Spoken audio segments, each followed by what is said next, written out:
We are pleased to have amongst us CA Siddhant Pathak ji, who is a partner in AK Batra and Associates.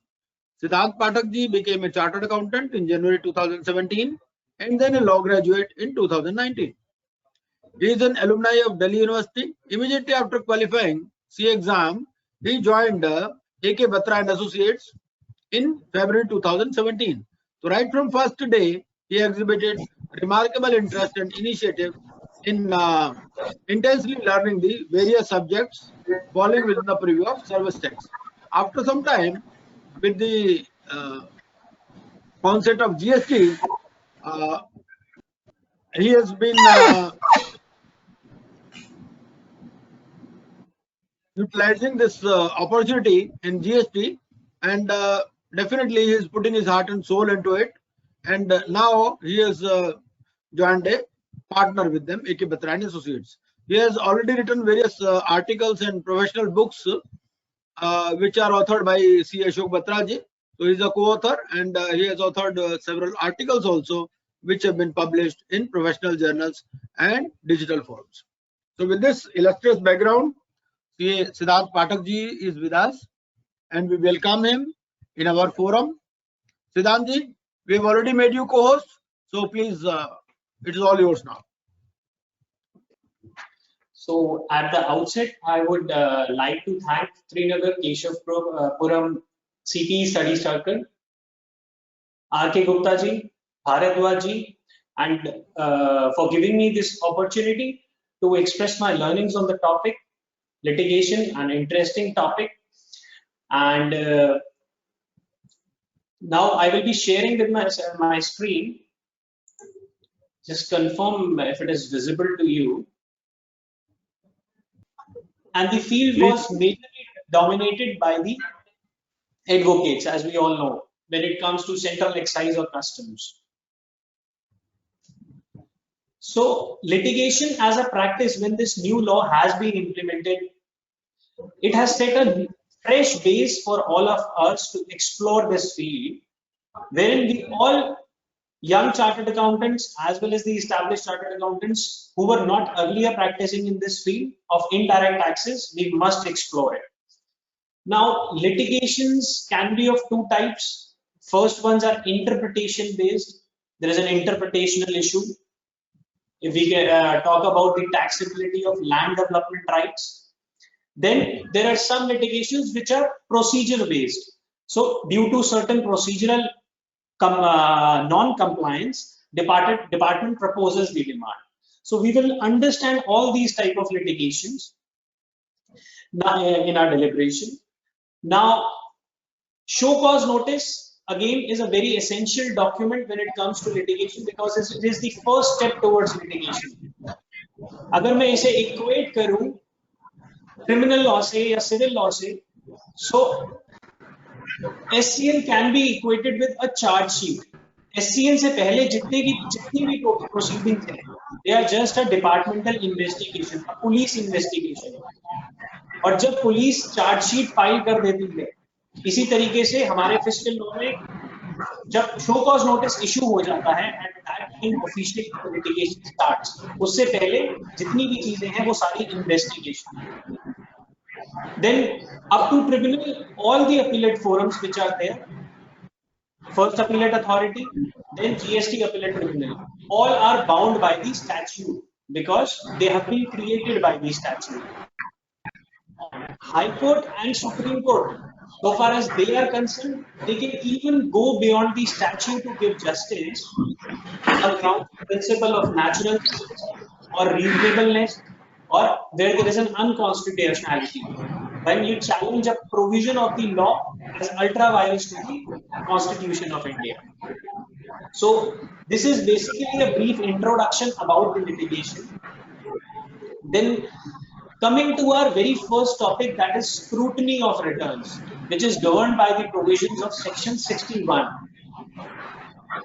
So what does this section say? It is giving a power to the proper officer. हमें जितने भी AS&P 10 notices आज की date में आ रहे हैं, they are basically giving a power to the, they are basically being issued under the provisions of section 61. Section 61 power देता है प्रॉपर ऑफिसर को कि जो भी टैक्स पेयर रिटर्न्स फाइल कर रहा है ऑन द जीएसटीएन पोर्टल तो उसको स्क्रूटनाइज करे with reference to the information जो कि ऑलरेडी उसके पास है। और अगर उसे कोई discrepancy Mr. PP Khurana, kindly mute yourself, sir. You are creating disturbance. Mr. Khurana, PP Khurana, please mute yourself. Sir, if you can just show the fourth slide. So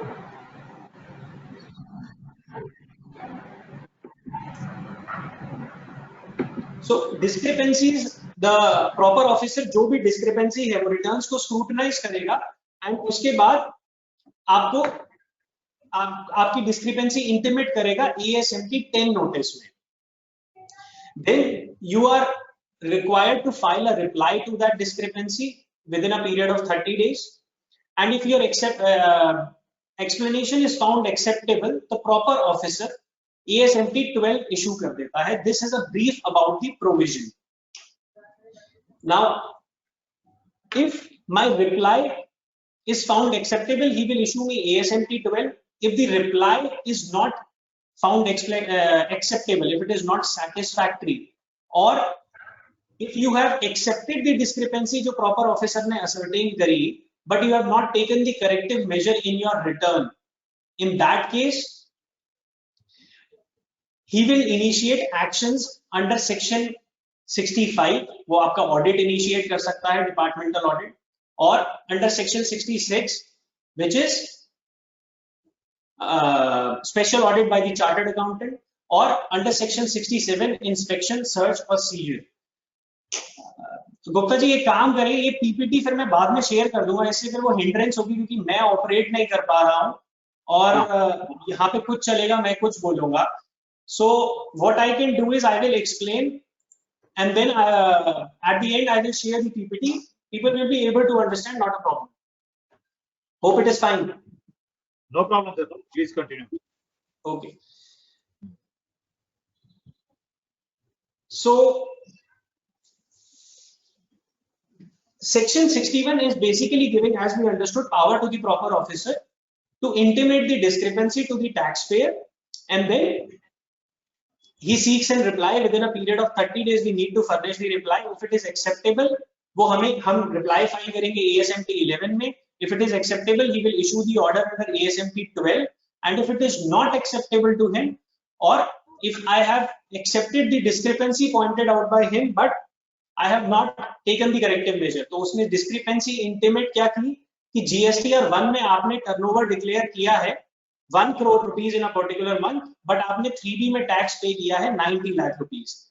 So it will be apparent to him from my return GSTR 3B that I have not filed the return properly. वो इस चीज को मुझे intimate करेगा. अगर मैं 10 lakh rupees tax पे कर देता हूं तो वो मुझे ASMT 12 इशू कर देगा. और अदरवाइज मेरे को एक्सप्लेनेशन देना है कि मेरी GSTR 1 प्रॉपर्ली फाइल नहीं थी, whereas I have paid the tax through 3B properly. Then one thing we need to understand here is what is a return.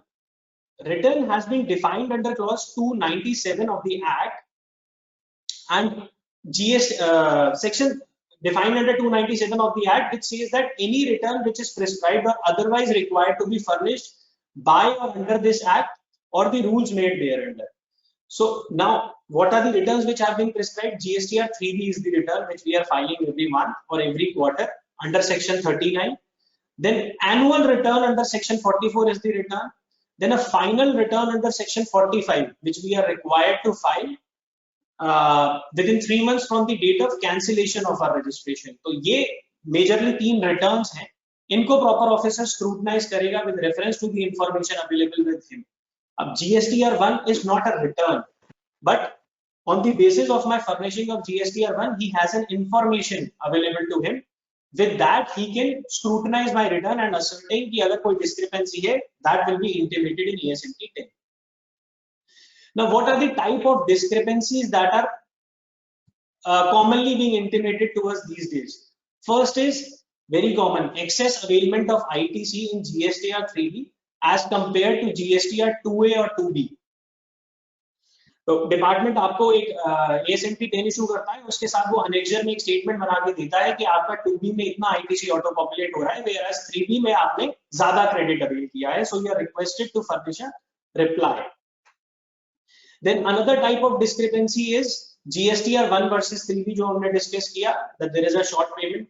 और अब now we are saying that notices are coming कि E-way bill में जो आपने अपनी movement जितनी declare करी है, in comparison to 3B आपने उसमें इतना 3B में आपने for that movements tax नहीं पे किया है. So we have to furnish a reply that every movement which we are required to generate an E-way bill on the portal, every movement is not counting as a supply.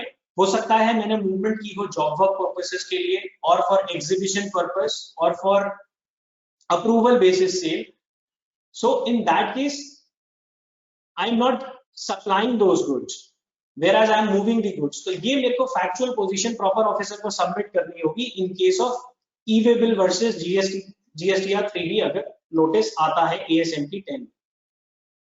Then some other type of discrepancies are कि आपने जो tax liability discharge की है, that is more than 99% or 95% has been discharged through credit, so you are required to furnish a reply. Or there is a decline in turnover in comparison to previous year figures during the COVID period 2021 particularly. These type of notices were coming where department was ignoring the fact about the lockdown. So wherein you need to furnish the factual proposition क्या है. That is why this is not a discrepancy which you need to submit to the proper officer. ये एक now I have prepared now the representation is my screen is not, I am not able to share my screen, so otherwise I had reproduced a sample of the AS/MT 10 which I am not able to show, but the PPT will come to you. हाँ जी. सो अगर हम सबसे common discrepancy की बात करें कि 2A versus 3B का जो नोटिस आता है, इसे हमें कैसे रिप्लाई करना है, तो देखिए डिपार्टमेंट जो मेरा डिफरेंस असर्टेन कर रहा है 2A वर्सेस 3B में, जो मेरा क्रेडिट एक्सेस शो कर रहा है, अगर हम एक्चुअल, सबसे पहले हमें उसकी एक्चुअल में रिकंसिलिएशन ड्रॉ करनी है, that what is the factual position. Up to date reconciliation हम जब भी बनाते हैं, हम देखते हैं कि डिपार्टमेंट का जो डिफरेंस है that is not real. Department is showing a difference of 50 lakhs, whereas in actual the difference is only of 20 lakhs, क्योंकि subsequent period में auto population है मेरे GSTR 2A में. तो एक तो आप ये factual position submit करेंगे, secondly आप ये भी submit करेंगे कि आपका जो credit आपने reverse charge में tax pay करके credit pay किया है, या inward supplies from ISD है, या import of goods के केस में जो credit auto populate actually में 2A में नहीं होता है, आपको उसका रीजन फर्निश करना है कि ऐसा कितना क्रेडिट है. Then after submitting this factual position, आप लीगल ग्राउंड्स क्या ले सकते हैं इस केस में. आपको स्टेट करना है that whatever credit has been claimed by the taxpayer, it is in accordance with the provisions of section 16.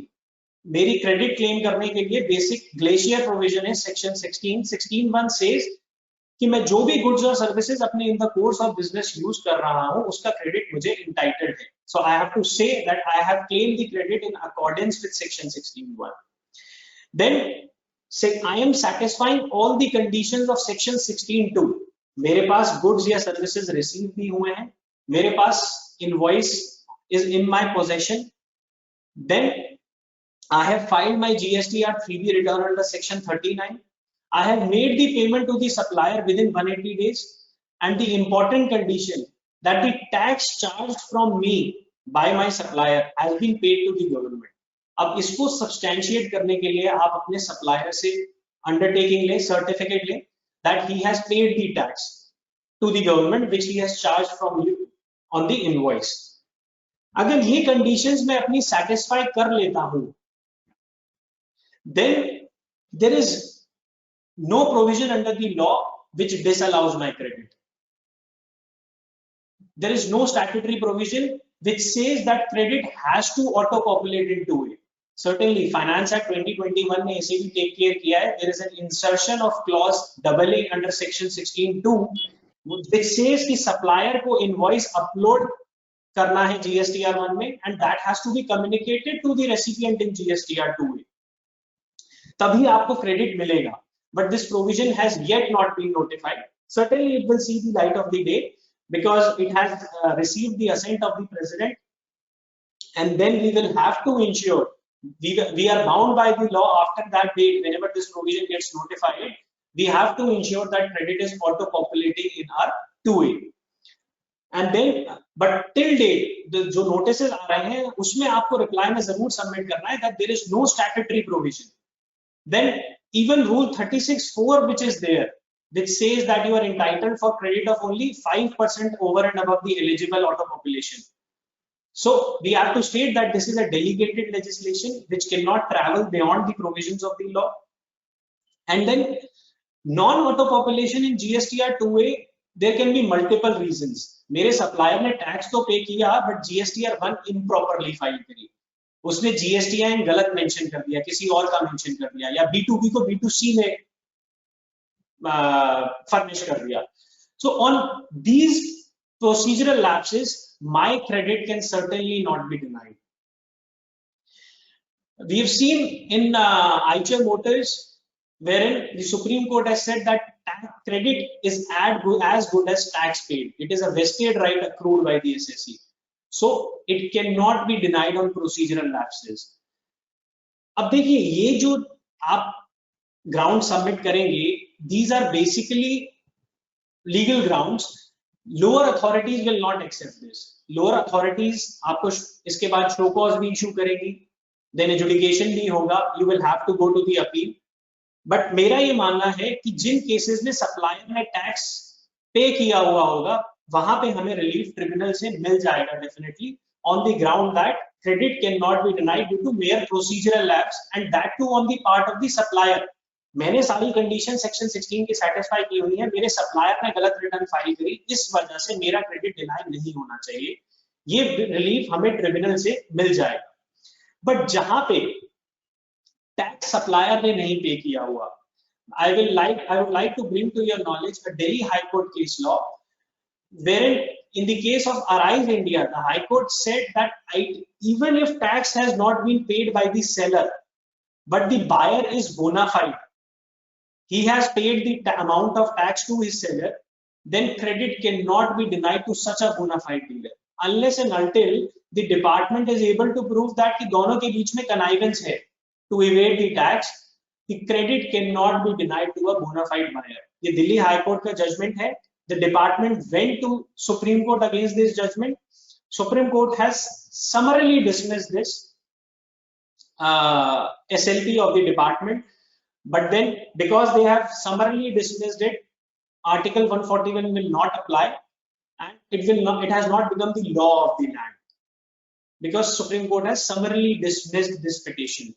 So again, these litigations will go in GST, and then from the High Court, we can only seek a relief if you are able to prove that you are a bona fide buyer in case tax has not been paid by the seller. Now, अब जो ASMT 10 में notices आ रहे हैं, what will be the conclusion? जैसे कि मैंने आपको provision में बताया, अगर ऑफिसर मेरी एक्सप्लेनेशन को एक्सेप्ट कर लेता है, he will issue a ASMT 12. अगर मैं अपनी डिस्क्रिपेंसी को एक्सेप्ट कर लेता हूं, तो मुझे करेक्टिव एक्शन लेना है अपनी सब्सिक्वेंट रिटर्न में.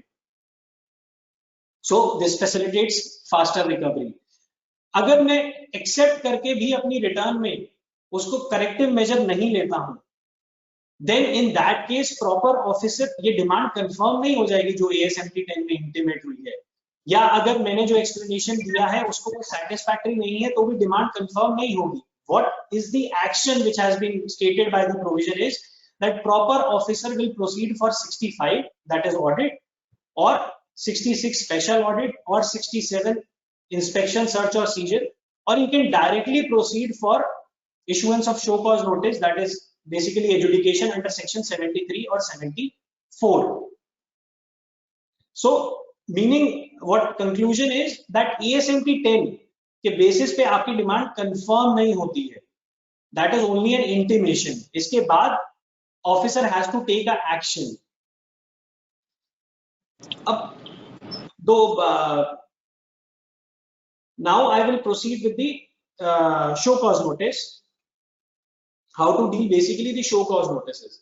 अब शो कॉज नोटिस क्या है? शो कॉज नोटिस जितनी भी, मैंने जैसे इनिशियली समझाया कि जितनी भी प्रोसीडिंग्स हैं, जितनी भी डिपार्टमेंट की इन्वेस्टिगेशन है, वेरिफिकेशन है और स्क्रूटनी असेसमेंट 61 में जो अभी हमने समझी, या डिपार्टमेंटल ऑडिट है या स्पेशल ऑडिट है या for that matter inspection search and seizure under section 67 है, ये सारी प्रोसीडिंग्स हैं, they always culminate into a show cause notice. Without issuance of show cause notice, a demand cannot be confirmed. Supreme Court has held this principle that issuance of a show cause notice is a condition precedent. So there is a citation in my presentation. I'm not reciting it because you're not able to see my presentation. It is the judgment of Gokul Patel Golkar. In that case, Supreme Court has very well stated that show cause notice is must to confirm a demand. Without it, there cannot be any confirmation of demand. Moving further, then जो भी मेरे को show cause notice issue हुआ है, वो जिन allegations के basis पे issue हुआ है, या जितनी amount of tax, interest or penalty has been proposed, that now in the adjudication, while issuing the order, the department cannot go beyond that show cause notice. ये पहले सर्विस टैक्स में एक principal हुआ करता था, बट जीएसटी में they have incorporated a statutory provision 75(7) which says that the department cannot go beyond show cause notice. अब जब भी हमें show cause notice आता है, we have to see whether department ने RUDs, relied upon documents, को furnish किया है या नहीं किया है. On a chart, show cause notice can be issued under GST under two provisions, section 73, 74. 73 is where there is no allegation of fraud. So in those cases, show cause notice will be served under section 73. Whereas where there is an allegation of fraud or willful misstatement or suppression of facts, the show cause notice will be served under section 74. And show cause notice कब issue होगा? Where there is an allegation of tax not paid or short paid, or a tax has been erroneously refunded, or ITC has been wrongly claimed or utilized. In cases में department show cause notice serve कर सकता है. अब जो show cause notice ITC wrongly availed का मतलब reverse भी मान सकते हैं हम कि हमारा मतलब डिपार्टमेंट के पोर्टल पे ज्यादा दिखा रहा है, हमारे यहाँ कम यूटिलाइज हो रहा है, तो it is also wrongly availed. Sir department के पोर्टल पे ज्यादा दिखा रहा है और हमने कम क्लेम किया है, आपका क्वेश्चन ये है? Yes, yes. So it will be also considered as wrongly availed. No, sir. Once you have claimed the credit, less credit than what is auto-populating, it cannot be considered as wrongly claimed. Department demand क्या करेगा? If you have claimed the less credit. मेरे पास एक SMT 10 अभी आया 10 minute पहले कि भाई जिसमें पोर्टल पे ज्यादा दिखा रहा है, आपने कम अवेल किया है. सर आप उसका यही फर्निश करें that we have claimed less credit than what is auto-populating in 2A, so there is no reason for proposal of any demand or there is no discrepancy as such. ठीक, thank you. Then show cause notice issue कब तक हो सकता है? Time बारिंग की अगर हम बात करें तो सेक्शन 73 जहां पे एलिगेशन ऑफ फ्रॉड नहीं है, वहां पे शो कॉज नोटिस इश्यू हो सकता है. I will talk about adjudication first, then I will come to show cause notice. Adjudication order issue हो सकता है 3 years from the due date of filing of annual return. तो अगर मेरा 17-18 की कोई लाइबिलिटी है, be it ITC, wrong claim, wrong utilise और tax not paid, short paid, तो हमने इसकी एनुअल रिटर्न फाइल करी थी 31 जनवरी 2020 को, which was the due date. अब इस पीरियड से रिलेटेड कोई भी अगर लाइबिलिटी है, डिपार्टमेंट उसके रिस्पेक्ट में डिमांड कंफर्म कर सकता है 3 साल तक. यानी कि डिपार्टमेंट को ऑर्डर इशू करना है 30 जनवरी 2023 तक, और show cause notice at least 3 months prior to that date, यानी कि 31 अक्टूबर 2022 तक डिपार्टमेंट को शो कॉज नोटिस भी सर्व करना है in respect of any liability pertaining to 17-18 जहां पे एलिगेशन ऑफ फ्रॉड नहीं है. यहां पे ध्यान देने वाली बात यह है कि प्री जीएसटी रिजीम में एजुडिकेशन पर कोई टाइम लिमिट नहीं थी, बट जीएसटी में एजुडिकेशन पर भी टाइम लिमिट है लॉ में। अगर हम 74 की बात करें जहां पे डिपार्टमेंट एलिगेशन ऑफ फ्रॉड या विलफुल मिसस्टेटमेंट या सप्रेशन ऑफ फैक्ट्स अलेज करता है, उस केस में डिपार्टमेंट के पास टाइम है 5 इयर्स का उसे एजुडिकेट करने का फ्रॉम द ड्यू डेट। सो 17-18 की कोई भी डिमांड डिपार्टमेंट कंफर्म कर सकता है up to 30th January 2025 and show cause notice has to be issued at least 6 months prior to that.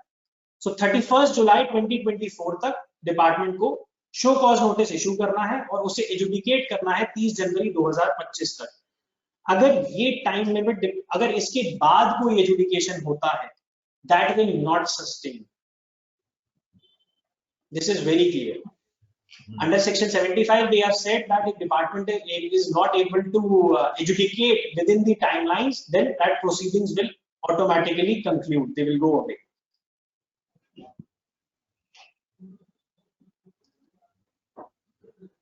Now few things which I would like to highlight that अब आपके client के पास अगर कोई show cause notice आता है, it does not lead to confirmation of demand. Show cause से demand propose होती है, कंफर्म नहीं होती है। सो यू नीड नॉट पे एनी अमाउंट जो शो कॉज में प्रपोज है। आपको क्लाइंट को ये समझाना है कि अभी हमें कोई अमाउंट पे नहीं करना है। देन डिमांड कंफर्म होती है, देन आप रिप्लाई फाइल करते हैं शो कॉज नोटिस का, उसके बाद डिपार्टमेंट एजुडिकेट करता है, उससे डिमांड कंफर्म होती है। अगर हम ऑर्डर से अग्रीड हैं, we have to file an appeal before the appellate authority, and then when I will come to appeals I will discuss that what is the pre-deposit and all. तो जो litigation का matrix है वो इस तरीके से है कि शो कॉज नोटिस में सबसे पहले डिमांड प्रपोज होती है, देन एजुडिकेशन में डिमांड कंफर्म होती है जब एजुडिकेशन ऑर्डर आता है। इसके बाद we go to appeal, we file an appeal before the appellate authority, first appellate authority.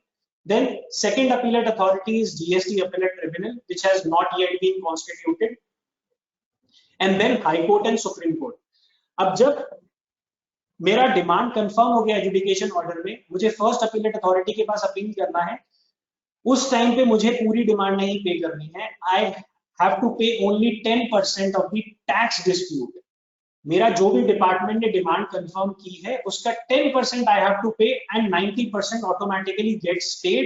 I am before the first appellate authority.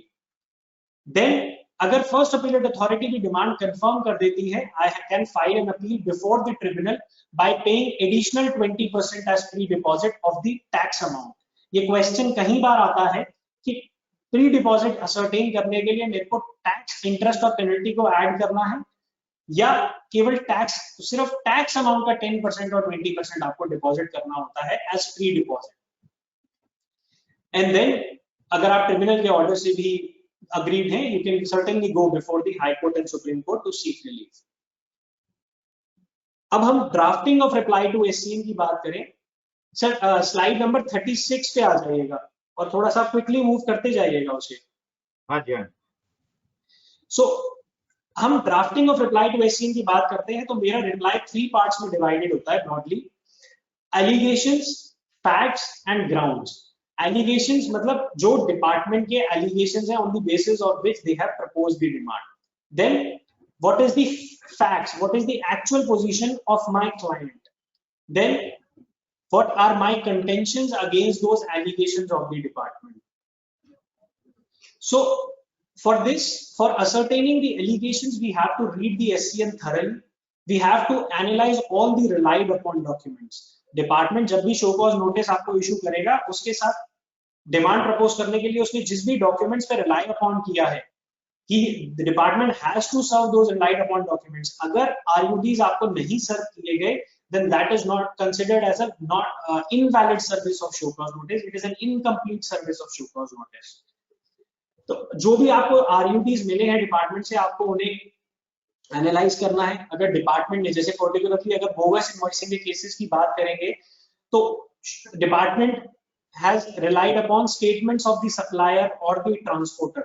तो इस केस में आपको स्टेटमेंट को अच्छे से अंडरस्टैंड करना है, and if you feel then you can also ask for cross examination. And if department is not able to produce the person for cross examination, in those cases we have seen the case goes So this is about the RUDs.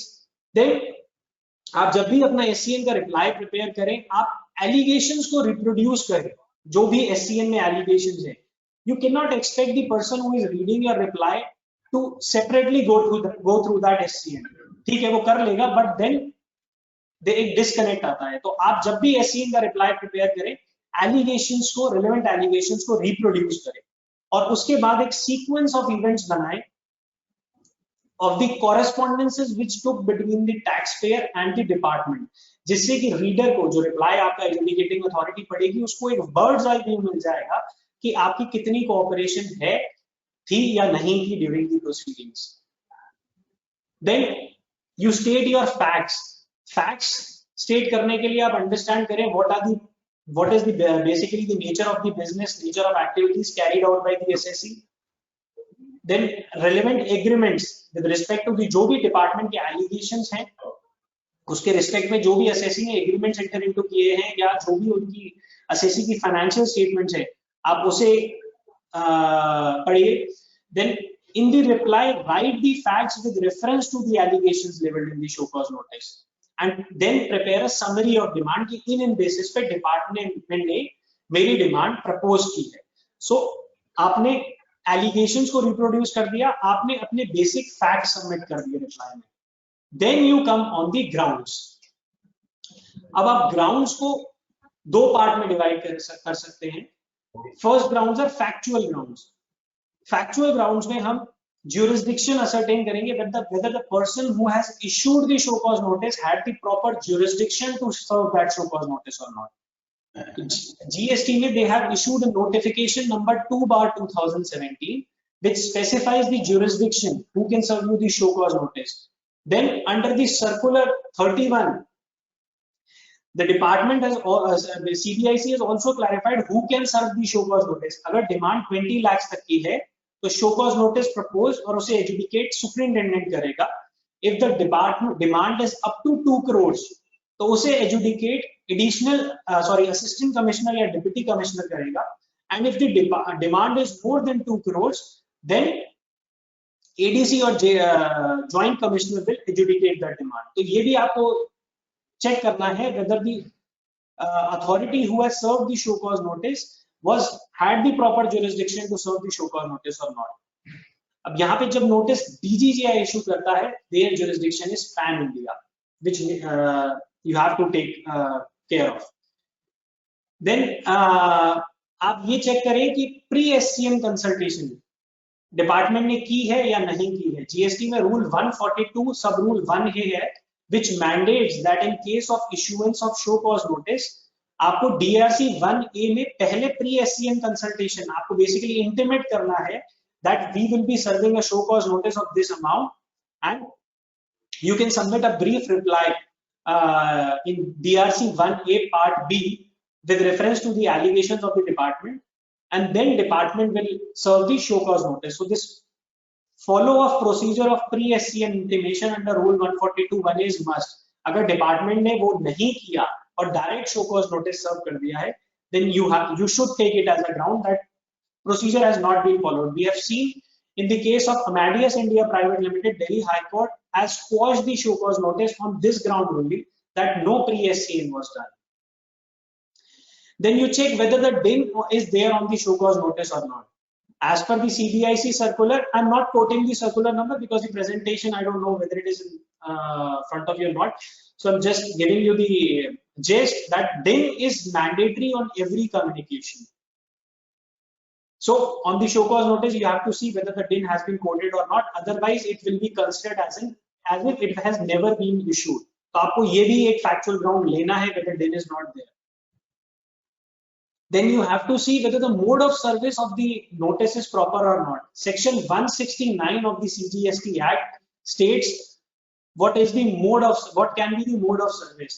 यहाँ पे जो mode of service बताए गए हैं of the show of any notice or order, department can serve you by tendering directly or through registered post, speed post, courier with acknowledgement due for proof of delivery, or by sending communication on the registered mail ID. अब हम देख रहे हैं after COVID majority of the communication is being done by department on the email ID. So you must be regularly checking it. Then the department can make available the notice on the GSTN portal. In case of show cause notice particularly, they have to upload the DRC1 on the GSTN portal. If they do not do that, then it can be contested as an invalid service of show cause notice. Then they can also, if department is not able to serve the notice through these modes, department has also the right to serve the notice on the local newspaper. अगर department ये भी mode से service नहीं कर पाता है show cause notice की, then department can affix the notice on the on the place of business of the taxpayer or at the usual place of residence of the management. If department is not able to serve the notice through this mode also, then merely by affixing the notice on the notice board of the officer who has issued the notice is also considered as the service of notice. But what is to be highlighted is that department can directly not resort to affixation. There are case laws on this. Allahabad High Court in Kashi Vartan Mandar quashed the show cause notice on the only ground that department directly resorted to affixation of show cause notice on the notice board without exhausting the previous modes of service. Then you also have, sir, mute kar le mic. Then you also have to see whether the limitation period, whether the notice has been served within the limitation period or not, as we have discussed. If the notice pertains to a period beyond 5 years, then it will not sustain. Nikhil मेरा पे laptop ले आइए तो Now, if there is an actual default, अगर आपके case में actual default है, then what you can advise to the client is that he can, if the notice has been served under show 73, then the taxpayer can pay the tax along with interest and the penalty will get waived. The proceedings will get concluded there and then. अगर 74 में show cause notice issued है, then the taxpayer has the option to pay tax, interest and 15% penalty before the show cause notice and the proceedings can conclude. अगर show cause notice आ जाता है तो आपके 30 days में 25% of the penalty deposit करा के along with tax and interest proceedings को conclude करा सकते हैं, where there is where you admit the allegation proposed in the show cause notice. Then if we come to merits, we say that we are not accepting the allegations. So what grounds can be on merits? Then first ground can be that the show cause notice is vague and arbitrary. See, the show cause notice cannot be vague. Department has to propose the demand on the basis of a very specific allegation that this supply has been made, this is the service recipient, and the taxpayer has not made the payment of tax on the consideration received against this supply. So Supreme Court in Brindavan Beverages has held that show cause notice is the foundation on which the department has to build up its case. It is the basic foundation. It cannot be vague or it cannot lack details. If there is such proposition, then that show cause notice has to be quashed. Then another ground can be that the relevant provisions have not been made applied. So we have seen in the initial periods when negative list came into implementation, we have seen that department issued the show cause notice by invoking section 66, whereas the section 66B was the relevant charging section after the negative list. So what I mean to say is that department has to invoke the relevant provisions while issuing the show cause notice. For example, अगर department ने unregistered supplier से supply लेने के reasons पर demand propose की है, then that demand can not be for the period after 13th of October 17. Till 12th of October 17, 94 was applicable. After that, everything was exempted, and then now the section itself stands amended.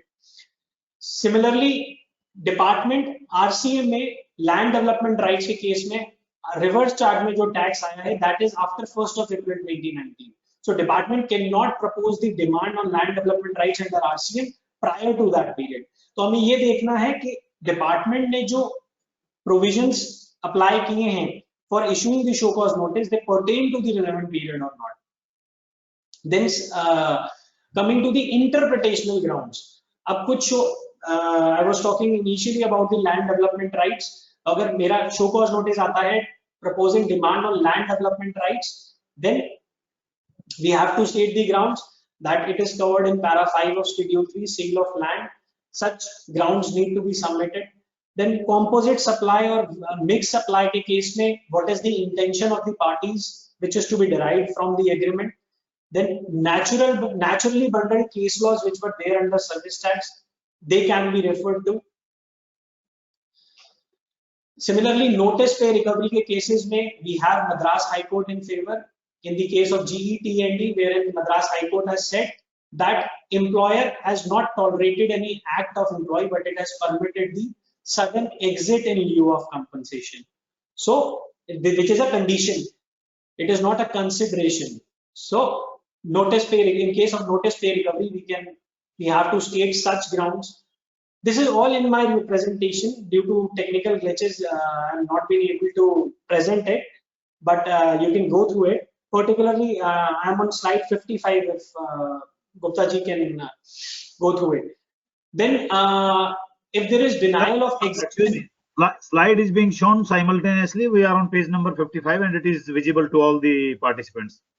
Great, sir, great. So I am not on that window, so fine. So denial of exemption, if it is there.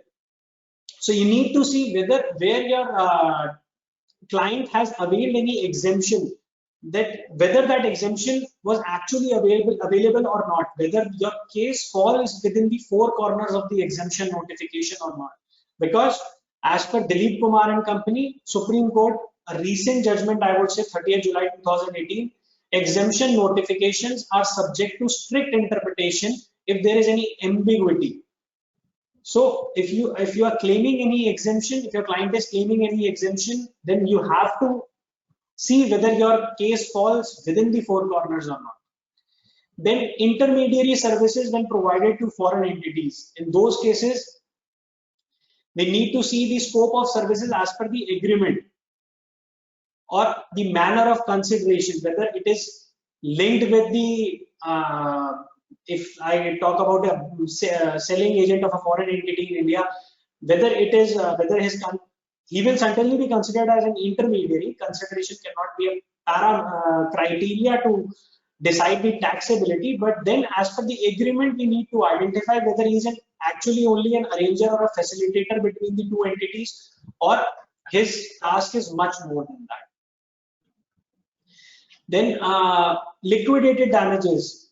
Is pe judgments in these days, there are a lot of judgments are coming because in tribunals negative list period is being cases are being taken up. So this is one of the case laws on liquidated damages which we need to understand, where the tribunal has distinguished between consideration and condition to a contract. So here the judgment was of Lemon Tree Hotels, wherein we regularly avail the services of hotel accommodation. We book in advance, we pay an amount to the hotel, and if we do not show up, then the amount is retained by the hotel. So the question was whether this retention is subject to full rate of tax, whereas hotel accommodation is subjected to an abated rate. Department proposed the demand on full rate, saying that it is in agreeing to the obligation to tolerate an act, which was a declared service under service tax. And similarly in GST also, it has been considered as a service under Schedule 2, but then being in Schedule 2, it automatically does not render the transaction as a supply.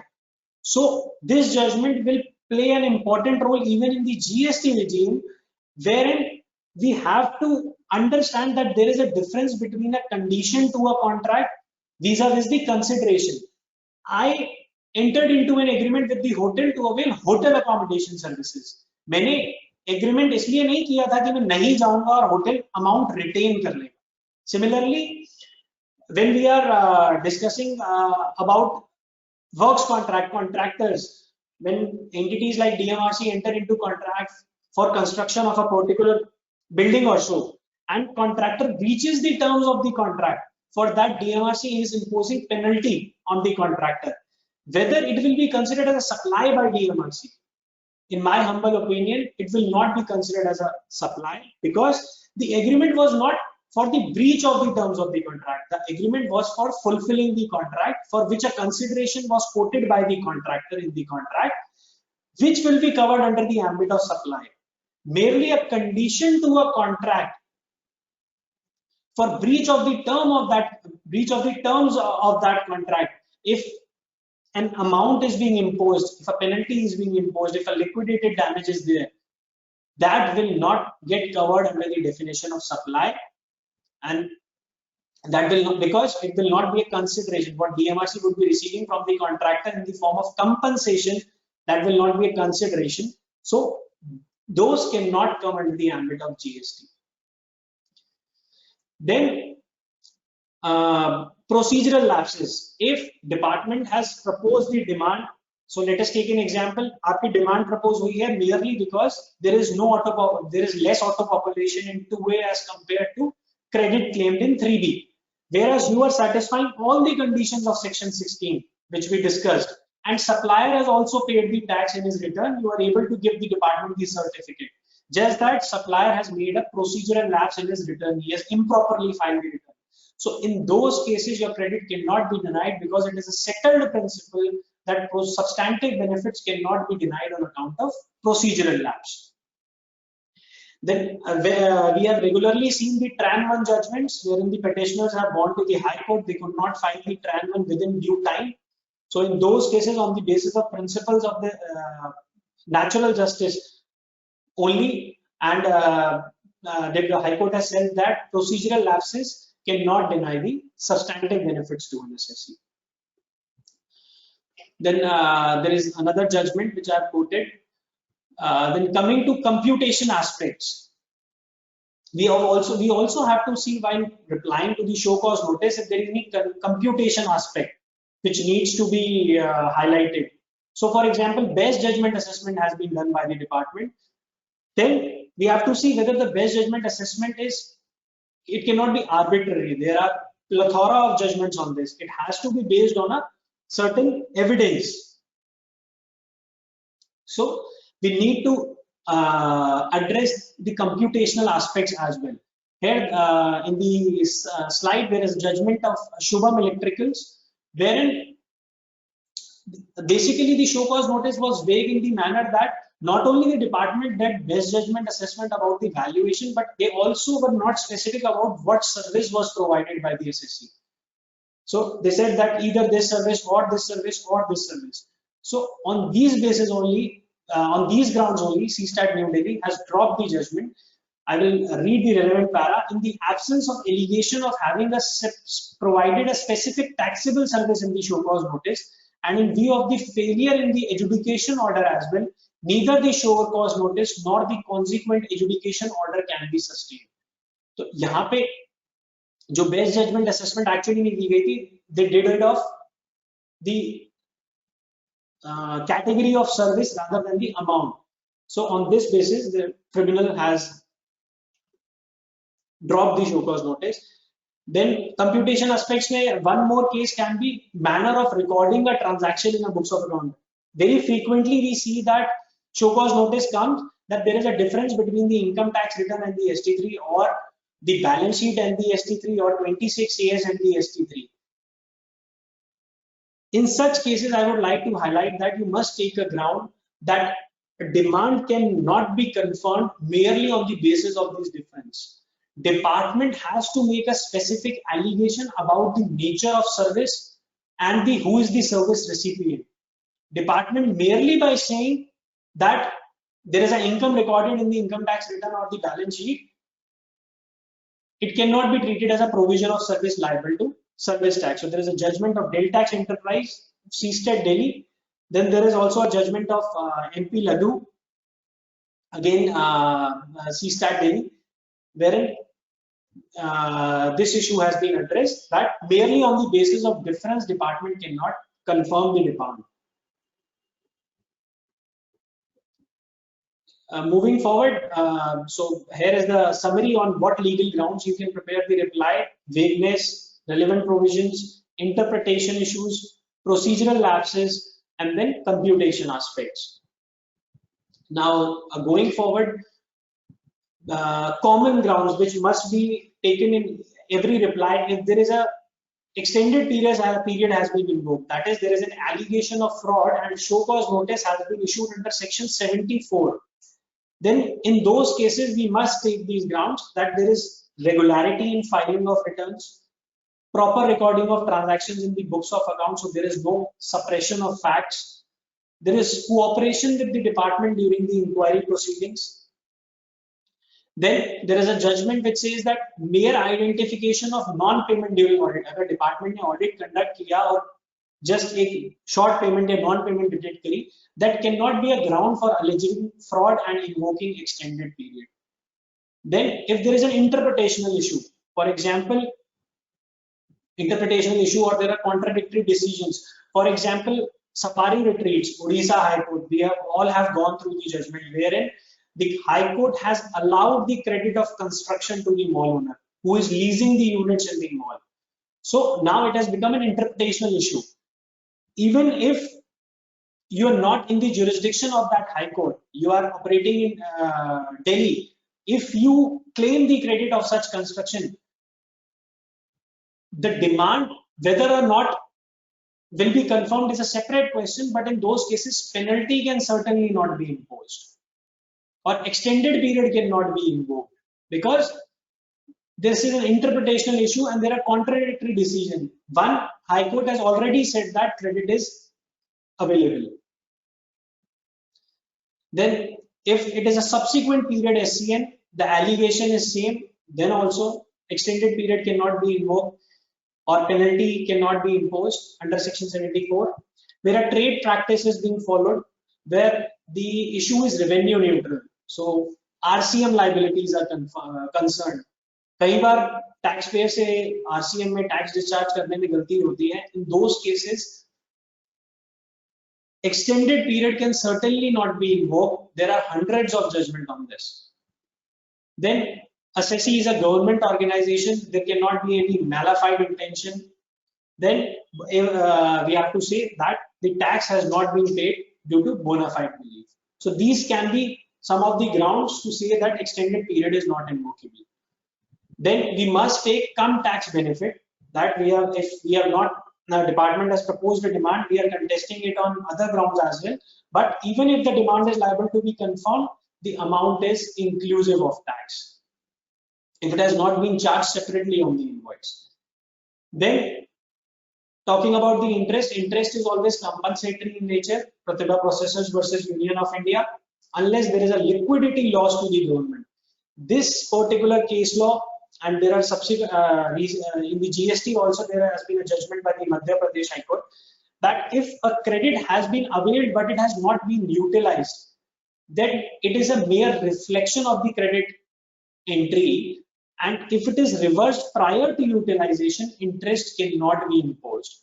Certainly lower authorities can propose the demand, but the demand will not sustain because there is no liquidity loss when I am only showing the credit in my return, availing it, but not utilizing it or offsetting against my output tax liability. Till that date, interest cannot be invoked. Then, so here I have concluded the show cause notice. Coming to the appeals. What are appeals? As per the Wharton's Law lexicon, there is some disturbance in it.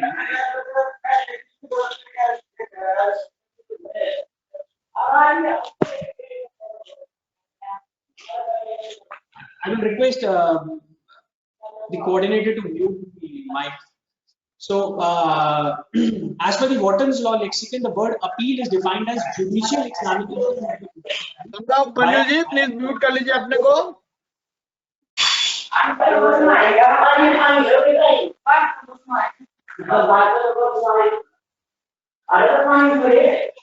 provided by the court for getting a degree of a lower court or authority corrected when a party जी आपने को mute कर लीजिए.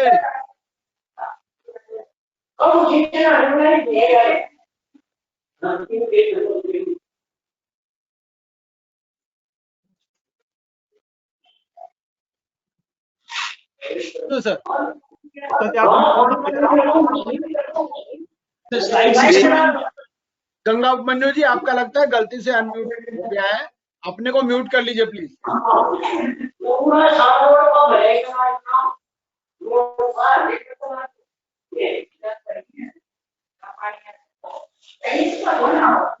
Coming to slide 69, here I have drawn the appeal hierarchy. So once an order has been issued, subsequent to show cause notice, the demand has been confirmed under an order, then you have the right to file an appeal to the first appellate authority. Under section 107 of the CGST Act, you can file an appeal within a period of 3 months, plus there is a power to the Commissioner Appeals to condone the delay by a period of 1 month. And you can file the appeal by making a pre-deposit of 10% of the tax demand. Then there is appeal to tribunal. I have to file the appeal within a period of 3 months from the date of communication of order, plus 3 months is the condonation. Pre-deposit of 20% is required to be made. Then, if I am still aggrieved, I can file an appeal before the High Court within a period of 180 days. And there is no limit of the condonation. Subsequently, I can file an appeal to the Supreme Court within a period of 60 days. Now, what is the first appellate authority? That has been defined under Rule 109A. This is the difference in the GST law which needs to be highlighted. In service tax regime, beyond 2 crores of demand, the matter was adjudicated by the commissioner and the appeal directly went to the tribunal. But GST में वैसा नहीं है. जैसा कि हमने समझा, if a demand is up to 2 crores, it has to be adjudicated by assistant commissioner or deputy commissioner, and the appeal will go to joint commissioner appeal. And if a demand is adjudicated by the additional commissioner or the joint commissioner, where the demand is more than 2 crores, then the appeal will go to commissioner appeal. So in first appellate authority, there are 2 appeals. One is commissioner appeal and one is joint commissioner appeal. Once the order is passed by this first appellate authority, the appeal will lie before the tribunal. Now, tribunal has not been notified, but the rules have been framed, and under GST, the national branches, also known as the regional branches, regional branch will be situated in New Delhi, and the state branch, also known as area branch, will be situated in various states. Then regional branches will hear the case where there is a matter of place of supply. जहाँ पे place of supply से related issue होगा, that will go to the regional bench, and जहाँ पे any of the issues will not be place of supply, that those appeals will go to the state benches, will be heard by the state benches. जो national bench order pass करेगी, यानी कि regional bench order pass करेगी, that will go directly to the Supreme Court, whereas जो state benches order pass करेंगी, they will lie before the High Court. So this is what is mentioned. Then coming to 73, slide number 73, non-appealable orders. Which orders are not appealable before any authority? So section 121 talks about these type of orders. An order of the commissioner or any authority empowered to direct transfer of proceedings from one officer to another officer. An order pertaining to seizure or retention of books of account, register and other documents. An order sanctioning prosecution, or an order passed under section 80 wherein commissioner to pay the tax in installments. अगर इनसे related orders हैं, these are non-appealable orders and these are final orders. Then coming to slide 74, structure of appeal क्या होना चाहिए मेरी appeal का? Relevant form is APL 01 when I am filing an appeal to first appellate authority. when I'm filing an appeal to appellate tribunal, the relevant order is APL 05. So while drafting the appeal, the structure should be, first I have to mention the statement of facts. What are the facts of the case? Then grounds of appeal, then prayer and verification, which is a part of the form. While drafting the statement of facts, I should have the control over the entire facts of the case. I have to understand the business and the nature of activities as we discussed while filing the reply, drafting the reply of show cause notice. In appeals also, we have to understand all the facts, and we have to mention about the appellant and the nature of business with reference to the allegations in the show cause notice and then subsequent findings of the order. Then these are basically recommendations that statement of facts should be with reference to the allegations leveled at the time of show cause notice and the findings recorded in the adjudication order. Summarize the findings of the impugned order precisely. Then make sure that the appellate authority understands the whole case from your appeal itself. It does not have to go to the show cause notice, then to your reply, then to the adjudication order. Your appeal should be accounting for all the previous stages in brief. Then with respect to grounds of appeal, you have to take the widest possible grounds. So if you feel that there are different grounds on a particular issue, you can take 2 or 3 grounds, multiple grounds. Then without prejudice to each and every ground, you should take the widest possible grounds. They should be simple, clear, precise, concise, and without any ambiguity. Then draft a separate ground for separate issue, and if for one issue there are multiple grounds, then preference of grounds has to be decided. Then timely apply for the extensions to avoid ex parte order. If the case is not good on merits, this is very important, that if you feel that the client's case is not that important or not that good on merits, then you must deposit the tax under dispute, because in that case the interest meter will stop. Then authority can, there is a provision under section 161, koi bhi order ya SCN hai, if there is a mistake apparent on record, it can be rectified within 3 months from the date of issuance. Then agar aapne during the investigation ya after issuance of show cause notice while filing the reply, you have paid certain amount after admission, ensure that it is appropriated in the order. Then while if you want to rely, external evidences, CA certificate, if you want to substantiate something, financial figures, then you must give a CA certificate with your appeal or reply. Then there should always be a request for additional grounds, so that additional grounds, if required at a later stage, can be added. Then we need to understand that only 3 adjournments to a PH are allowed under section 75(5). Coming to slide number 18, I guess sir, there would be questions also. So these yes, are, but normally there are not many questions, so please carry on till 5:45 or so.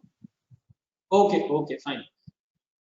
So some other points are that you should provide evidences in respect of all your submissions, rebut all the case laws which have been relied upon by the authority, ensure politeness, your language should be polite. And while talking about the language, I would also state that do not use very complex language in your replies or appeals till the appeal pertains to commissioner appeals, because till commissioner appeals you cannot expect that they are very much aware with the legal maxims and all. So your language should be simple, clear, and precise. Then whenever you are filing an appeal, there is an appeal book and the paper book. Paper book contains the annexures, appeal book contains the main appeal, so they should be page numbered duly. Then talking about the additional grounds, Section 107 subsection 10 says that additional legal ground can be added at the discretion of the appellate authority. Appellate authority discretion is there. You can add additional ground at the stage of appeal if that ground was not taken in the while filing the reply to the show cause notice, if the omission was not willful or unreasonable. So if there is a after filing a reply to the show cause notice, in show cause notice, all you grounds that you took, they will carry forward in appeal. If there is a different finding by the adjudicating authority, in response to that finding also, you can make an additional ground. Then additional evidence before the appellate tribunal, rule 112, can be accepted if the adjudicating authority or the first appellate authority has refused to admit the evidence. If the appellant was prevented by sufficient cause to produce that evidence, if the order was passed without giving an opportunity of hearing, then if there are reasons to be recorded in writing, and the tribunal can also sue a motu call for the evidence. While during the PH, you can must take care of these things, that prepare short notes that would help you while appearing before the adjudicating authority. Explain the entire case to the authority and your submissions in respect of the same. Do not rush to the conclusion. Always prepare a synopsis of the case, because when you are submitting a comprehensive reply, it runs into multiple pages, and the officer or the appellate authority does not have the time to go all of those pages. So you must prepare a synopsis which should be crisp and short, which needs to be given at the time of hearing. Then speak slowly but firmly. You should be very careful in your voice modulations. These days the hearings are going virtually, so synopses are of utmost importance, and then the voice modulation also needs to be taken care of. Then stress more on the points which are directly in your favor. A compilation of statutory provisions, circulars and case laws which you wish to rely upon with proper indexation should be handed over. Then this is something about memorandum of cross objection. This is not a part of the topic, so I will not be touching upon it. This thing I would like to highlight: writ jurisdiction. What is writ jurisdiction? When a person can exercise a writ jurisdiction before the High Court. So in the judgment by the Honorable Supreme Court in the case of Radha Krishan Industries, a recent judgment, 20th of April 2021, the court has laid down certain bases where you can file a writ before the High Court. So they have been summarized in 4 pointers, where you are challenging the virus of the act itself. अगर आप किसी provision को challenge करना चाहते हैं, in that case you can file a writ. If there is a violation of principle of natural justice, in those cases you can directly hit the writ jurisdiction. You can directly go before the High Court. Where the alternate remedy is onerous or burdensome or inadequate, if you feel that you will be hitting your head before the wall by going to the appellate authority or so, then you can directly try to hit the writ jurisdiction. Or if the show cause notice passed or the order is wholly without jurisdiction, in those cases also one can proceed for writ jurisdiction before the High Court. So coming to slide 87, I would like to read some principles in detail which have been laid in this judgment. It says that this is a part of the judgment. The power under Article 226 of the Constitution to issue writs can be exercised not only for the enforcement of fundamental rights but for any other purpose as well. The High Court has the discretion not to entertain a writ petition. One of the restrictions placed on the power of the High Court is where an effective alternate remedy. If the show cause notice has been issued, you can simply not stand before the High Court under a writ jurisdiction, because there is an effective remedy available to you under the law to file a reply to the adjudicating authority. Then exceptions to the rule of alternate remedy. They say that the writ petition has been filed for the enforcement of a fundamental right there has been a violation of the principle of natural justice, the order or proceedings are wholly without jurisdiction, or there is a virus of the legislation. So when this, we can see that whenever this 16(2) gets notified, we will see that writs are being filed by the petitioners before the High Court. Then alternate remedy by itself does not divest the High Court of its powers under Article 226 of the Constitution. In an appropriate case, though ordinarily, a writ petition should not be entertained when an effective alternate remedy. So the gist is that if a effective alternate remedy is provided by the law, then writ jurisdiction cannot be exercised. When a right is created by a statute which itself prescribes the remedy or procedure, resort must be had to that particular statutory remedy. So once there is an adjudication order, the taxpayer has the right to file an appeal. So once the statute is giving you right to file an appeal, there is an alternate remedy available. In those cases, you cannot exercise the writ jurisdiction. In cases where there is disputed question of fact, the High Court may decide to decline jurisdiction in a writ petition. However, if the High Court is objectively of the view that the nature of the controversy requires the exercise of its jurisdiction, such a view would not readily be interfered with. So ultimately, the discretion is with High Court, final discretion. But if an effective alternate remedy is available, the writ jurisdiction cannot be exercised. So with this, I will conclude my deliberation. Though it was a bit of a challenge because the presentation could not be shared by me, and it was being controlled by Bharadwaj ji. So I will hand over to Gupta ji. If any questions are there, I will be happy to answer them. Thank you very much, Siddhant Pathak ji. Really wonderful session. And you took us through so many judgments, particularly on each and every aspect. Because there are certain issues where members feel stuck, and definitely such presentations, they help in guiding members sailing through. So thank you very much once again. And it was really wonderful. And I now open the house for asking any questions. So any member can unmute himself or herself and can ask any question. This presentation will be shared with all the members.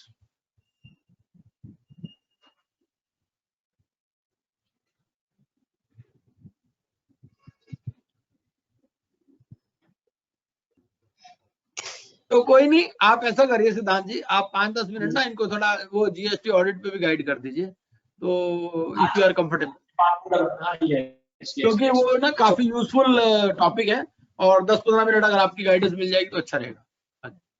Certainly, sir. Departmental audit is basically governed by the provisions of Section 65. And very interestingly, the term audit has been defined for the very first time in a fiscal law under GST. As we all know, it is not a new concept for the chartered accountants. We have been dealing with tax audits under income tax, statutory audit under Companies Act, then internal audit, investigation audit, many other types of audit are there. And in GST, the term audit has itself been defined. Departmental audit is basically a deterrent for the dishonest taxpayer and to encourage compliance from the honest taxpayer. GST being a self-assessment tax, as a taxpayer, I have to self-assess my liability, but the stakeholder, that is the government, through department ensures that the rightful taxes are being paid by the taxpayers. So for that, audit provisions are there. In service tax, we have seen that the service tax audits by the department were challenged there and then by the assessees on the legal grounds before the High Court that the provision is, they do not have the relevant power under the act to conduct such audits, but in GST that has been taken care of. The department has the power to conduct the audit. Audit as per clause 2 section 2 clause 13 means examination of records, returns and documents maintained or furnished by the registered person. So any document can be written record, printed record, electronic record, or the returns which you are furnishing on the GSTN portal. The department can verify them. Apart from this, during the course of audit, department is not only confined to the returns which are filed by you under the GST law. It can even verify the income tax returns, then it will verify your financial statements, it will verify your agreements. So basically they will verify all the records to verify the correctness of the turnover declared, the taxes paid, refund if you have claimed any, input tax credit availed, and to assess whether they are compliance of the provisions of the act. So department will verify the correctness of this things during the course of departmental audit. Now, what should be your approach during the departmental audit, or prior to that, I would say first. So in the big clients, where there are big clients, you must advise them that they should have annual health checkups, pre-audit by tax professional, wherein the professional will be able to guide that there is a discrepancy, you have short paid the tax or not paid the tax, or you have claimed an ineligible credit. So there should be a health checkup which is recommended to the big clients, so that when the department comes for audit, these things are not identified, basically do not come up, and the tax already stands paid. In case of small clients, internal staff can verify from the financial statement. I mean, there must be a procedure that as per the financial statements, the liability has been discharged properly under the GST. Then where it is identified that there is a wrong claim of credit or short payment of liability, as professionals, we must advise them to voluntarily discharge it with interest to minimize the interest and to avoid penal implications. क्योंकि एक बार department का audit initiate हो जाता है, अगर उसके बाद आप कोई लाइबिलिटी डिस्चार्ज करते हैं on the recommendation of the department, तो इंटरेस्ट का मीटर तो ऑडिट तक ऑन है ही, जिस दिन भी आप पे करेंगे. Apart from that, penalty is also there, because they say that we have identified this. So they will invoke section 74. They will say that you need, if you want to conclude the proceedings, you need to pay 15% of the penalty. So why to wait till department comes for audit? We should suo motu do the health checkup done by the professionals, or our internal staff should verify at regular intervals that everything is going fine. Then any procedure. हाँ जी sir. सिद्धांत जी, मैं एक सवाल पूछना चाहूंगा यहाँ पर. अभी कल ही मेरे पास एक फोन आया था, वो मेरा कजिन ही है. उनके केस में क्या हुआ कि उन्होंने कहा भाई जैसे जैसे जीएसटी शुरू हुआ ना, तो जीएसटी शुरू में अक्टूबर 2017 की बात है, 2 बिल वो चढ़ाने भूल गए अपनी बुक्स में. मतलब उन्होंने सेल की थी, सेल एंटर नहीं कर पाए. मतलब उसमें तो आ तो गई एंट्री, बैंक के थ्रू ट्रांजेक्शन हुई है, उस टाइम ईवे बिल वाला कॉन्सेप्ट भी नहीं था. तो हुआ क्या, दूसरी पार्टी ने अपनी परचेज चढ़ा ली, इन्होंने अपनी सेल बुक नहीं की. तो सेल बुक मतलब सेल का क्या, बैंक में तो एंट्री आ गई, बैंक के थ्रू पेमेंट है, लेकिन हुआ क्या कि वो टैक्स पेमेंट नहीं हुआ. तो अब मैंने तो उनको बोला था, मैं कहा देखो भैया, आप इससे पहले कि डिपार्टमेंट आपको कुछ क्वेश्चन करे, क्योंकि एनुअल रिटर्न का टाइम भी जा चुका है, तो आप इसको टैक्स प्लस इंटरेस्ट अभी जमा करा दो अपनी तरफ से कम पेनल्टी से बच जाओगे आप.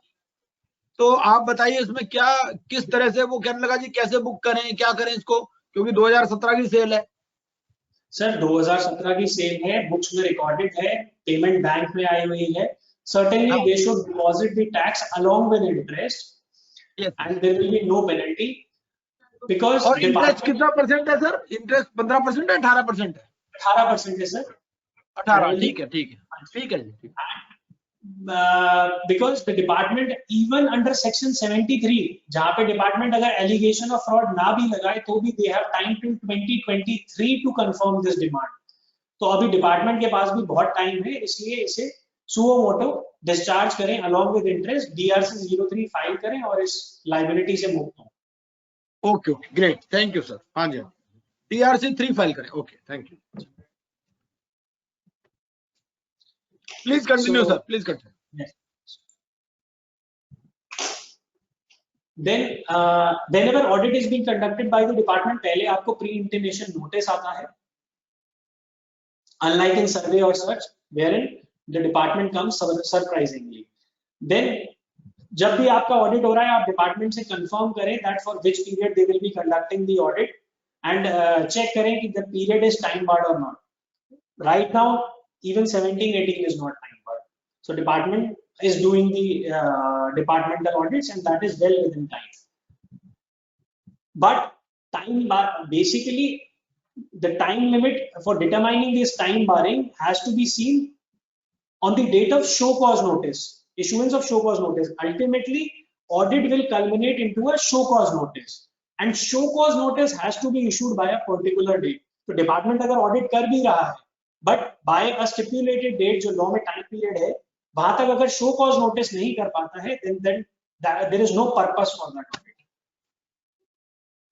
Then जैसे ही आपके पास नोटिस आता है कि डिपार्टमेंट ऑडिट इनिशिएट करेगा, you should maintain your documentation properly. वैसे तो ये प्रैक्टिस रेगुलर होनी चाहिए, but even then proper documentation should be there, systematic arrangement of invoices should be there, agreement should be proper in a file, and on what basis you are claiming the credit, the relevant in tax invoices, that should be properly maintained.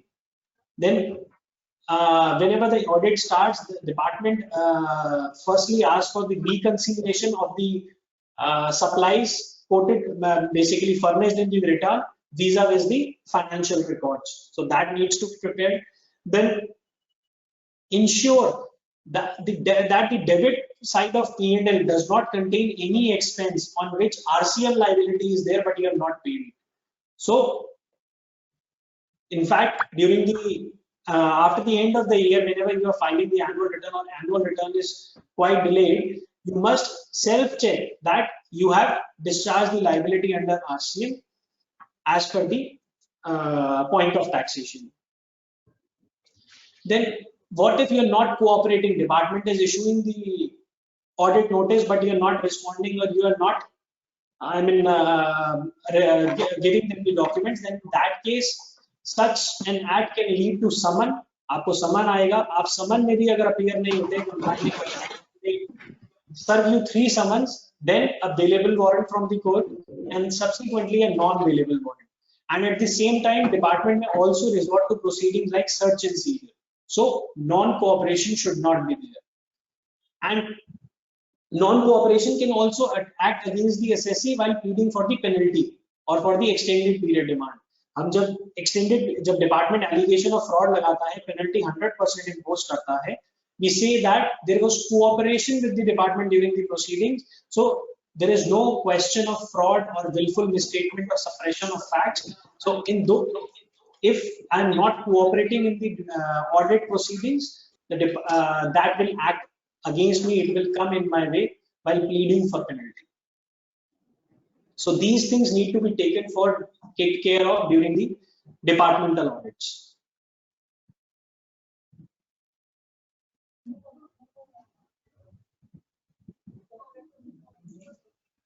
अब सिद्धांत जी, हाँ जी sir. सिद्धांत जी, आप तो देखिए young member हैं, कई बार होता क्या है कि बहुत सारे हमारे प्रोफेशनल ऐसे हैं जिनको जीएसटी की ज्यादा नॉलेज नहीं है, ठीक है ना, और अब वो काम तो कर ही रहे हैं, तो कोई ऐसा सिस्टम बनाया जाना चाहिए कि भाई वो किसी एक्सपर्ट से उस चीज को वेरीफाई करवा लें कि भाई कोई जैसे प्री ऑडिट टाइप हो जाए कि भाई वो या तो उनका सिस्टम ले लें अपने यहाँ, इस तरह से कुछ करें कि सिस्टम अपने एनिडेस्क पे लेके उसको कर लें। तो इस तरह से कोई ऐसी कोई फैसिलिटी कहीं अवेलेबल है क्या आपके माइंड से, आपके हिसाब से? सर देखिए, जैसे जीएसटी डॉक्टर, भाई डॉक्टर से चेकअप करा लो अपना। सर हेल्थ चेकअप होता है and this is very popular among, so far as big entities are concerned, multinationals में, they are just after the end of the year they are asking us for conducting the health checkup so that each and everything is in place देखिए, department जब audit करता है, department जब investigation करता है, so department has a different eye, कुछ ना कुछ तो वो निकालेगा, then we have to justify it if और इफ देयर पॉइंट इज। ऐसा है ना सिद्धार्थ जी, देखो ना तो हमारे पास बिग फोर वाले कोई क्लाइंट है कि नहीं, और हमें किस मेंबर का इंटरेस्ट देखना है, जो जनरल मेंबर है कि नहीं। राइट, और जनरल मेंबर के लिए भी भाई, जैसे जो अमीर आदमी होता है वो मैदानता में जाता है, लेकिन जो गरीब आदमी है वो पब्लिक हॉस्पिटल में जाता है। तो ऐसा भी सिस्टम होना चाहिए कि जैसे अरविंद केजरीवाल ने मोहल्ला क्लिनिक खोल दिए, तो ऐसे ही मोहल्ला जीएसटी वेरीफायर, इस टाइप से कोई कॉन्सेप्ट लाइए आप। सर देखिए, वैसे तो अब पहले तो जहाँ पे turnover was more than 5 crore वहां पे ऑडिट मैंडेटरी था, बट अब वो प्रोविजन भी खत्म कर दिया गया है। 2021 के लिए तो ऑडिट होगा, तो उसमें ये चीजें निकल करके आती हैं। whenever we do the GST audits of the client, तो वहां पर जो भी liability ascertain होती है, that gets rectified. And even for the clients whose turnover is between 2 to 5 crores, तो वो भी ये चाहता है कि मेरा भी annual return एक CA ही फाइल कर दे, तो वहां पे भी things get rectified to an extent. But I would say, so far as GST law is concerned, इतनी सारी चीजें हैं that there should be an in-house mechanism also at the first place within an entity to ensure that liabilities are being discharged properly. And then whenever their statutory audit is being done, they should also take a help of the professional to get it ratified. Sir ji वो बात ठीक है, पर होता क्या है, so nice of you, it was really wonderful session and you have got very deep knowledge, और आप जो आपका स्टाइल है ना बोलने का, उससे आप बहुत दूर तक जाओगे, ऐसी बात नहीं। अभी तो you have just started your career. मैंने भी फील किया, हालांकि this topic I have twice deliberated, but आज डिस्कनेक्ट जो हो रहा था ना प्रेजेंटेशन का, वो एक इशू आया। आई विल रिक्वेस्ट कि आप उसको, zoom is very convenient, I don't know whether VCM permits it और नॉट, बट ये जो शेयर नहीं हो पाया ना, तो उससे काफी डिस्कनेक्ट था, और वो क्योंकि मेरे माइंड में भी आ चुका था that people are not able to see it, तो वो कहीं ना कहीं लोग तो देख रहे थे, लोगों को प्रेजेंटेशन बिल्कुल परफेक्ट चला है, ऐसी बात नहीं है। तो ऐसा ना सर, वो हमारा गरीब स्टडी सर्कल है, तो ये पता क्या हम लोगों ने क्या है, वो सस्ते वाला पैकेज ले रखा है भाई। अच्छा, ये जूम वाला महंगा है काफी। वैसे हमें कई लीडर्स की तरफ से ऑफर आता है कि हमारा फ्री में यूज कर लो, पर हम वो लीडर्स वाला यूज करते नहीं। हम कहते हैं भाई हम अपना यूज करेंगे चाहे जैसा भी हो, तो हम जो है ये वाला यूज कर रहे हैं, थोड़ा सा ये चीपर प्लेटफॉर्म है, तो इसीलिए। बट नॉर्मली तो ठीक चलता है, कभी कभी हो जाता है सब। नहीं सर, मीटिंग में ये पर्टिकुलर इशू कभी कभी आ जाता है जी। हाँ जी, टेक्निकल ग्लिच तो कई बार कहीं पर भी आ जाते हैं, ये थोड़ा इशू रहता ही है। बट मैं तो भारद्वाज जी से रिक्वेस्ट, भारद्वाज जी मेरी बात मानते हैं भाई, आप काफी क्लियर हो जाएगा। अगर प्लेटफॉर्म का इशू होता तो मेरे यहाँ से भी नहीं शेयर होता ना। हाँ जी, हाँ जी। There may be some software in your computer or laptop which may be preventing due to some security issues. हो सकता है वो, they might have allowed only certain authorized applications or maybe more famous applications or something like that. तो ऐसा होता है कई बार, बहुत सारी जगह मेल भी नहीं खुल पाती, बहुत सारी कंपनीज में हम जाते हैं मेल भी नहीं खुल पाती, वो कहते हैं जी ये वाली मेल यहाँ नहीं खुलेगी। तो anyway, but it was a wonderful session. देखिए ऐसा, ये तो चीजें चलती रहती हैं, छोटा मोटा टेक्निकल ग्लिचेस होते रहते हैं। जो फिजिकल सेमिनार होता था वहां लाइट चली जाती थी, कभी एसी नहीं काम कर रहा और स्पीकर पसीने में नहा गया, स्पीकर कोट पहन के आया हुआ, अब वो कोट भी नहीं उतार सकता। तो कई चीजें होती हैं, ये तो देखो चलता रहता है, ये लाइफ है, इसीलिए everything can not go on smoothly for ever. तो कभी कभी कुछ ग्लिचेस आ जाते हैं, कभी कुछ हो जाता है, होता है।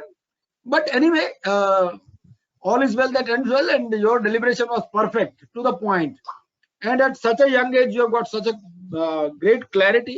That is one very important thing, and we really relished the entire deliberation. And say my regards to Pathak ji also. Sure, तो हम तो पाठक जी को ही जानते हैं, आपके फादर को, बड़े पुराने हमारे स्टडी सर्कल के मेंबर हैं। really.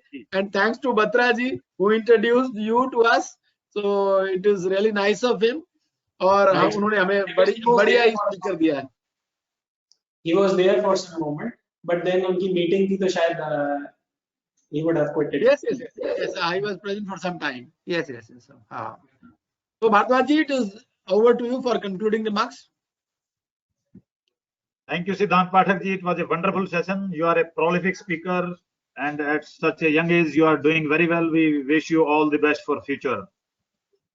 And I also thankful to all the participants for making this program a great success. Thank you, all of you. And with the permission of all, I would like to end the meeting formally.